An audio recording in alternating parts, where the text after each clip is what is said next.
Ann Bocage to come up front here, and she's going to do the introduction.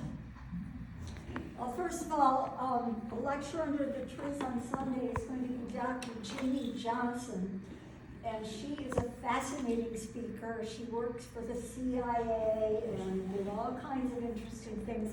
You've had her here. Yes. And she was fabulous. Excuse me.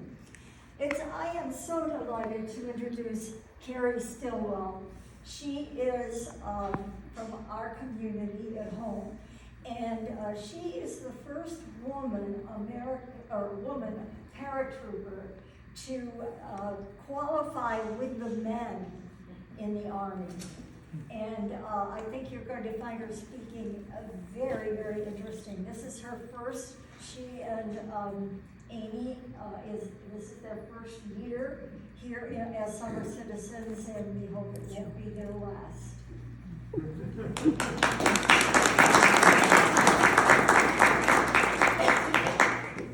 Ann just gave the first half of my talk.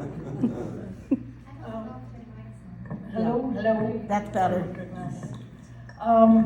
Well, hello. As Ann said, my name is Carrie Stillwell. It's great to be here. We are first-time summer citizens up here from Maricopa, Arizona, where we attended David and Ann's presentation. And seeing the passion and the love they had for this program, we knew we had to come and experience it for ourselves. We absolutely love it so far. When Ann asked me if I would come up and tell my story, I was honored. And of course I couldn't say no. Look at her. I mean, she's just a darling, for gosh sakes. So thank you all for being here. To begin, I was born and raised in Chicago. I am the third of 8 children. When I was 15 years old, my family left the city and moved to the UP of Michigan. Now, I'm sure you all understand the culture shock for a teenage person leaving the big city for a very, very tiny mining town in the UP.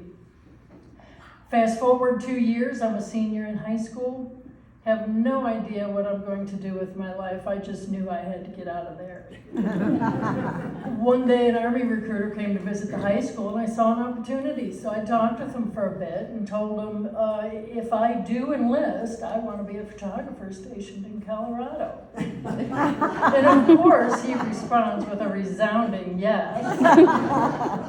2 weeks later, I'm on a bus heading to the Army processing station in Milwaukee. Now, I told my parents I was just going to check it out, and why not? I'll get a free physical.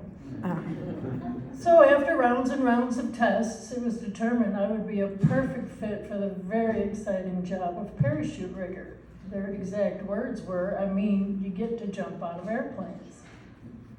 Besides the fact they didn't have any openings for photographer and probably wouldn't for a very long time. So the next morning I signed on the dotted line, raised my right hand, and pledged an oath to defend this great nation. A couple hours later I was on the bus heading home, and I remember thinking I am the first person in my family, siblings, parents, or grandparents, to be in the military. Then my next thought was, how am I going to tell my mother that I am not only going to be a soldier, but I'm going to be jumping out of airplanes. Thankfully, it was my father who picked me up at the bus station. He looked me in the eye and he asked me a one-word question.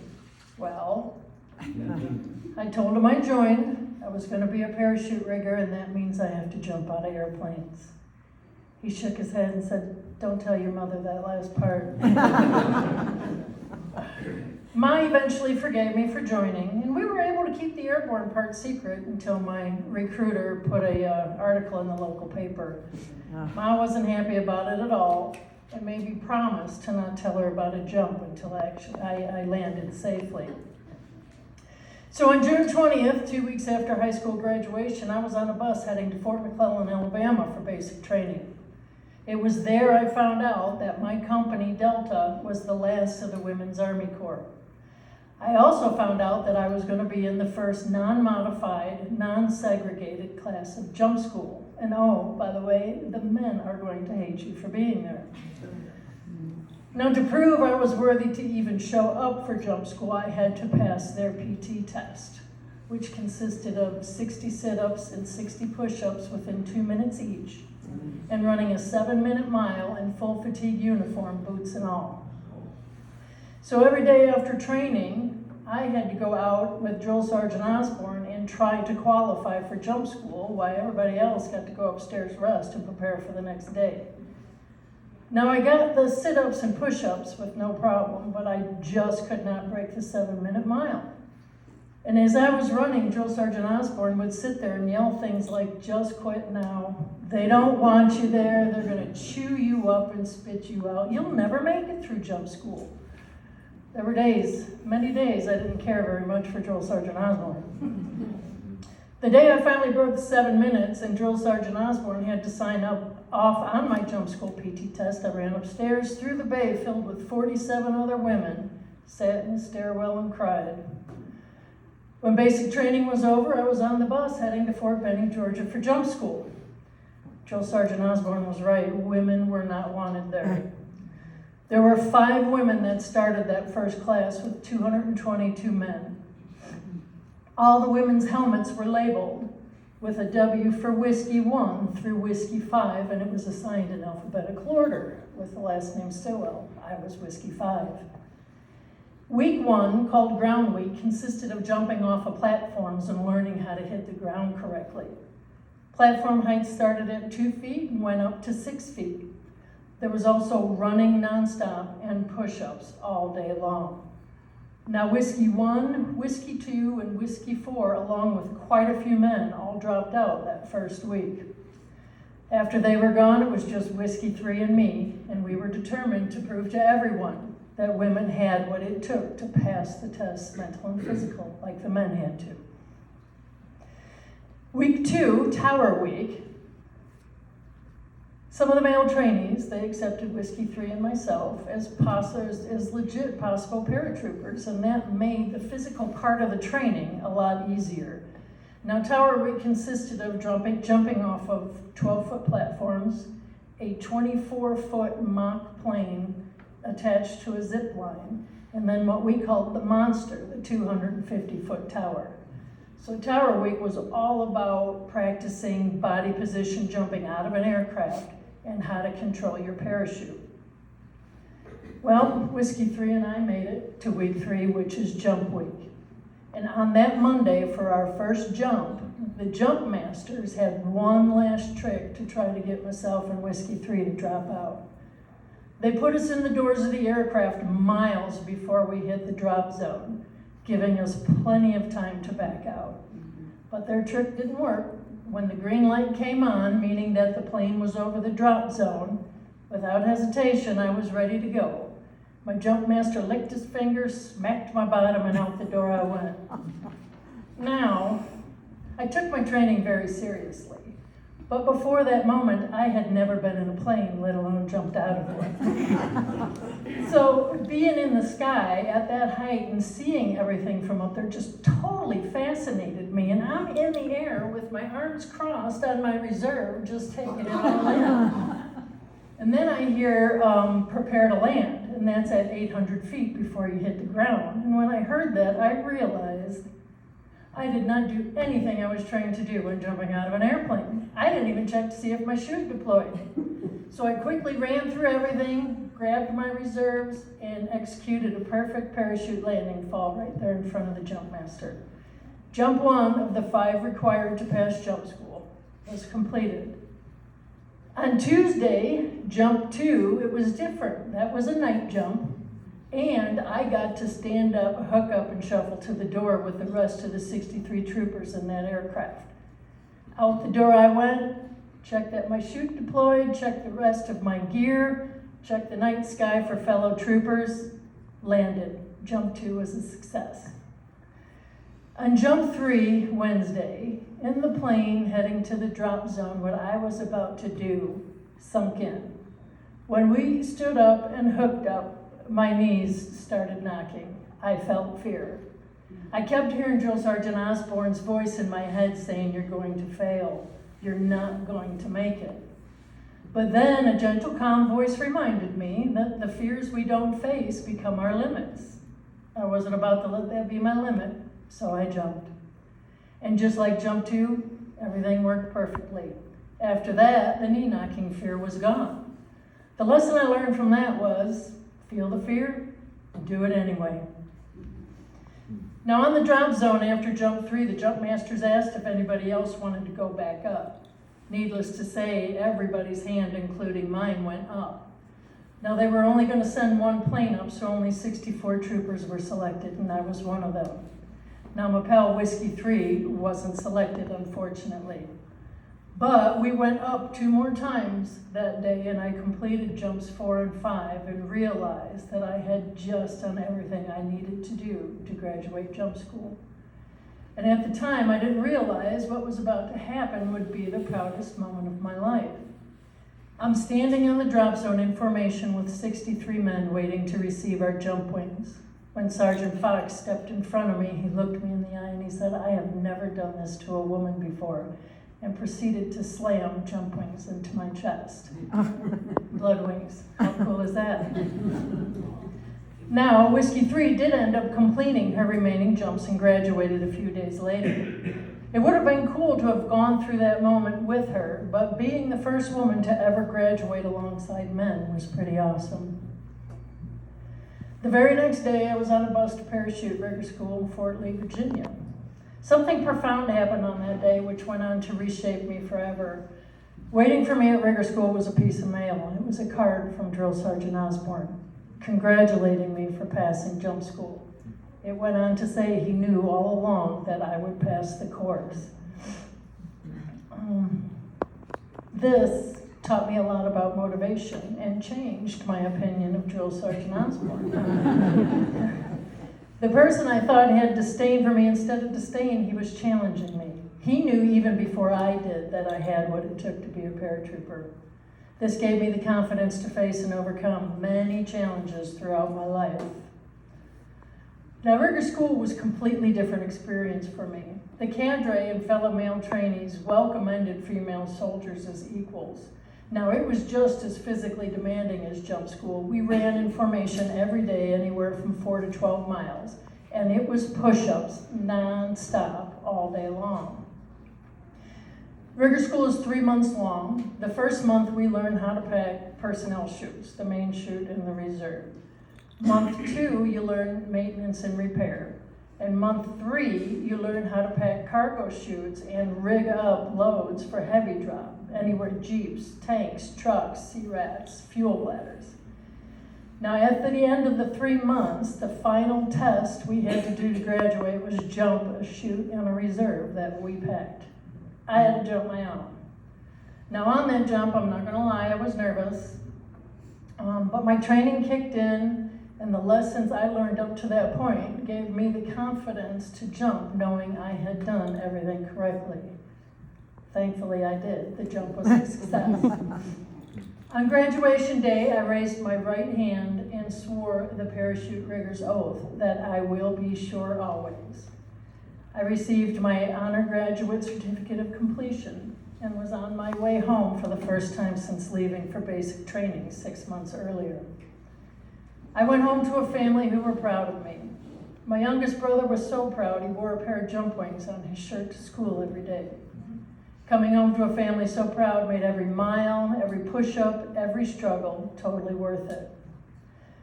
January of 1979, I arrived at Fort Bragg, North Carolina, and was assigned to the 4th Platoon, 612th Quartermaster Company aerial delivery of the 7th Transportation Battalion. That's what we used to have to say when we answered the phone. Because I was the first female assigned to the company that didn't take a clerical job when asked and demanded to work as a rigger, I was given the nickname Sky Queen. That's a name that has stuck with me throughout my life. The 4th Platoon worked in heavy drop. Not only did we pack the 250-pound G11 and the 125-pound G12 cargo chutes, but we rigged up anything that would fit in a C-130 or C-141 for heavy drop or lays. My specialty was loading the cargo in the back of the planes and rigging the extraction and release systems. While in, I jumped from Huey helicopters in 3 different cargo planes, the C-123, C-130, and C-141. I completed day, night, water, mock combat, and my favorite, tail jumps, especially when we got to jump out after the cargo we just dropped. Now here's my least favorite jump. I participated in a mass TAC jump. There were 6 C-130s in the air with 64 paratroopers in each. The drop zone was lined with crowded bleachers because it was family day. Now the rule in the air is the lower trooper has the right of way for 2 very obvious reasons. One, when you look up, you can't see anything because there's a parachute in your way. And 2, a trooper above you doesn't want to be directly above you because there wouldn't be enough air to keep their canopy deployed. Being a lower trooper, you constantly scan the sky to see if you are clear of at least 25 feet from other troopers. If a trooper is coming at you, you as the lower trooper yell the direction you are going to turn. It's their responsibility to turn in the opposite direction. Now on this jump, we were at 3,200 feet. I was in the 6th plane. I was the second to the last one to exit, so there was only 1 trooper above me. Unfortunately, he caught a gust of wind and was flying right at me. He flew into my chute and my canopy wrapped and collapsed around his body. Thank goodness he didn't catch any of my suspension lines, and that allowed the silk to slide off his body. When I saw I was clear of him, I grabbed my risers and started shaking with every ounce of energy I had in me. I look up, it's still collapsed, and I'm plummeting to the ground. Now, the thing that went through my mind at that time was the family members on the drop zone. I knew that every husband, wife, parent, spouse, sibling, or child feared that I was their loved one. I got angry. I got real angry just thinking of what those poor family members were going through. And just as I was prepared to cut away from my main chute and release my reserve, my main chute caught some air and started to redeploy. That slowed me down enough to land without breaking every bone in my body or possibly dying. I did, however, hit so hard it shattered the balls and the heels of both my feet, blew off 5 toenails, and broke 8 toes. Sitting in the hospital, I told the doctors I didn't want to be put on medical disability. I had less than a year to go, and I was determined to finish. So to get me through the next 8 months, I bought a bigger pair of boots, wore 3 pair of socks, and worked through the pain. Now that you've heard the worst experience I had at Fort Bragg, here are a few exciting times and accomplishments I had prior to that jump happening. I was part of 3 special assignments across the country where we got to rig for mock battles. I was on the battalion flag football team, and our team's success actually made an article in the national military newspaper, the Stars and Stripes. I was assigned to what they call the Correctional Custody Facility, or better known as the Fort Bragg Jail. And because I was the first female sergeant that ever worked there, there was an article about me in the Fort Bragg newspaper, The Paraglide.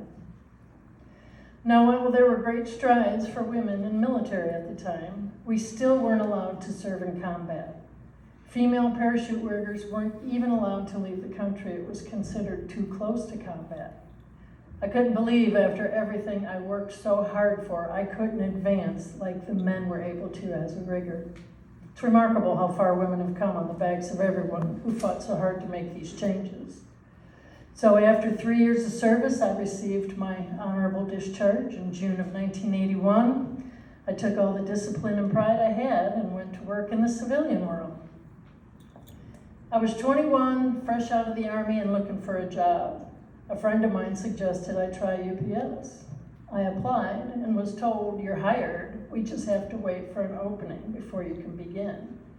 Now the shift I was going to be working was overnight, and because I couldn't afford a phone at the time, I slept in my car in their parking lot.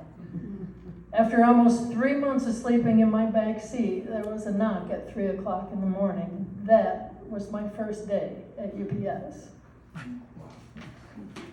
I was part-time for 3 years before I moved up to full-time driver, and within a year after that, I was promoted to management. Shame on me for thinking I would have it easy. There isn't a position at UPS, hourly or management, that isn't physically or mentally demanding. In my 35-year career there, I worked in 6 different departments. I went from state to state to open new facilities and implement new technology. The good side of all that is I got to see a lot of different parts of the country and Canada. The not so good part of all that was the time it took away from family events and holidays. You see, as UPSer, you don't get to go home for Christmas. And while everyone is wishing for a white Christmas, that's the last thing we're hoping for. I'll never forget the first year I was home for Christmas after I retired, looking out the window watching the snow fall.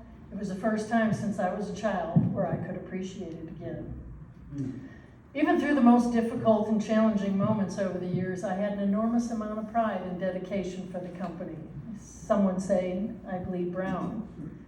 I have to admit it's true. Since retiring in 2015, I have been asked to come back 6 times.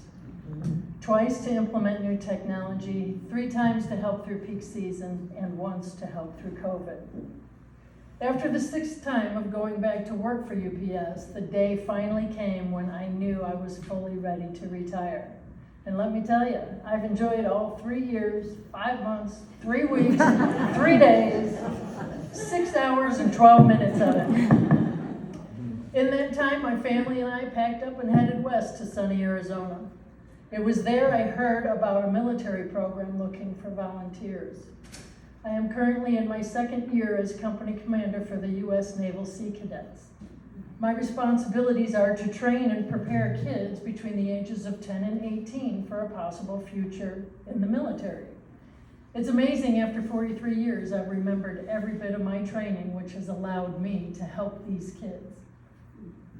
You know, it's fascinating to me when I speak to people who have been in the military, regardless of branch or amount of time served, be it 3 years or 40 years. The values, honor, pride, dedication, courage, and commitment become the core of who you are. I find that we carry that with us in everything we do. Now, I have been able to regain contact with people I have served with thanks to social media. I've joined veteran, Army, and airborne groups on Facebook, all looking for Whiskey 3. Still haven't found her. But because of these groups, I've kind of come full circle. Just before we got in the car to drive here, I was contacted by a nonprofit organization that provides military jumps for veterans. And they asked if I would be interested in participating in their first ever all-female jump. Needless to say, I jumped at the chance. I mean, after all, it's been 43 years since my last military jump, 32 years since my last civilian jump. So on November 2nd, I, along with 19 other women, will jump out of a C-47 World War II aircraft for what will be, as promised to my family, the last time I ever jump out of a perfectly good aircraft. Thank you for allowing me to participate.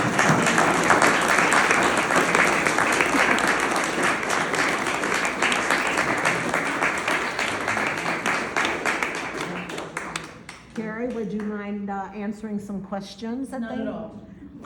Fire away. So I assume you're jumping with the old round parachutes That's correct. that are, I don't know, 20 feet away. The T10 with the anti inversion net on the So bottom. how do you can't steer those? You steer by climbing up the riser. So when I yelled I was going to turn left, that means I grab and pull down. And what that does is it pulls that side of the parachute down, so any bit of the breeze will grab a solid surface and move you in that direction. I'm fascinated to think that you rigged a tank Yes, to push out of an airplane. yes. I'm fascinated, what kind of airplane do you carry a tank, and what kind of parachute can control a tank in descent? All right, the biggest tank I ever rigged up was a Sherman tank, and it took 8 of the 250-pound G11 parachutes that you stack on top of each other, and we loaded that into the back of a C-141 jet. Yes. I just wanted to compliment you on the Sea Cadet thing. My son was in the program, Aw, and very commendable you do that, because he learned a lot. Joined the Marines, but. It's all the same, it's all the same, yeah, it is, I've never heard of the Sea Cadets until I got to Arizona. And I wear a paratrooper hat all the time, it's terrible, but a gentleman who was at the dealership when I was getting my car or truck's oils changed, he's like, tell me about it. So I did, and he's like, have you ever heard of Sea Cadets? Here's a chapter that's looking for people, it's the, Veterans Pride Battalion that's stationed in Goodyear. And I went there, they wanted to hear the story. After that, they're like, will you volunteer? And you see these little kids, and they're in full uniform. They're in full camouflage fatigues, and it was just so adorable. I couldn't say no. Couldn't say no. I love every minute of it. And he loved it. Yeah. It taught him a lot. Yeah, we just got back 2 months ago, 3 months ago. We took all the kids to spend the weekend on the USS Iowa in California. It was fabulous. Fabulous. They got to sleep on the racks, they got to eat in the mess hall on the ship. That's what I remembered, because he got to go aboard a battleship Yeah. in San Diego out of Seattle. Yeah. And he treated him just like he was It's amazing, yeah, it's amazing with the organizations who know about the Sea Cadets, what they do for those kids. It's just wonderful. Yeah. I really want to compliment you and thank you for your service, Oh, it was my and pleasure. especially in the world, because I was in a man's world too, and I really admire you. Well, I admire you as well.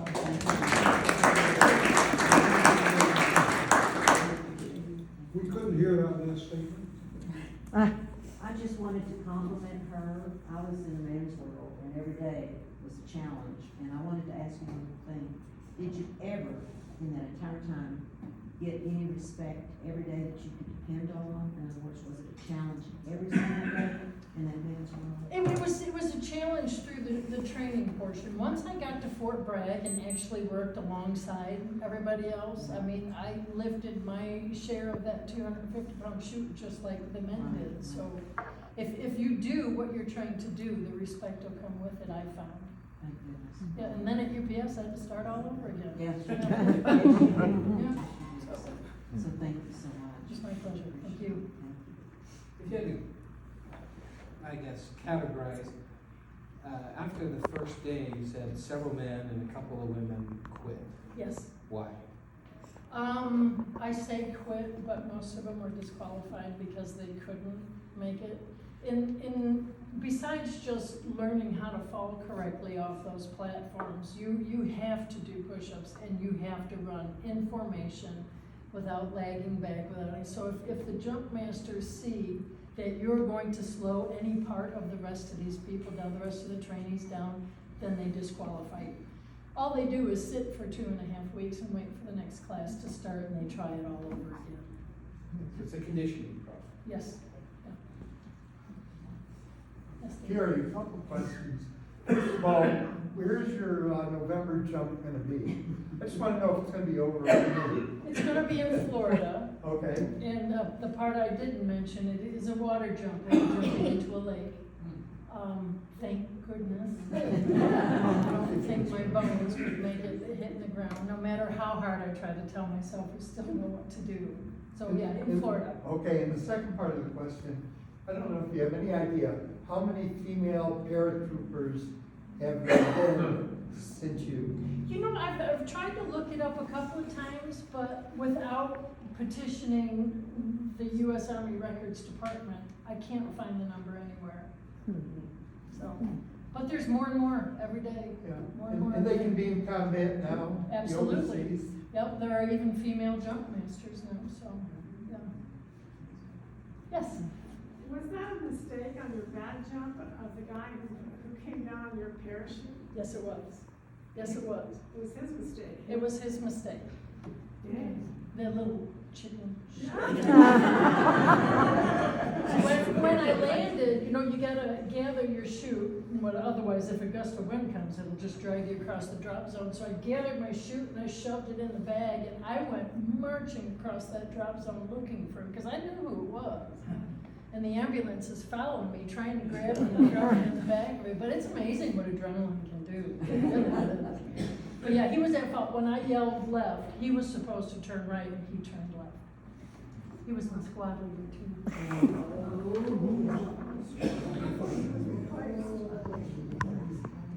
Does he suffer any repercussions from that?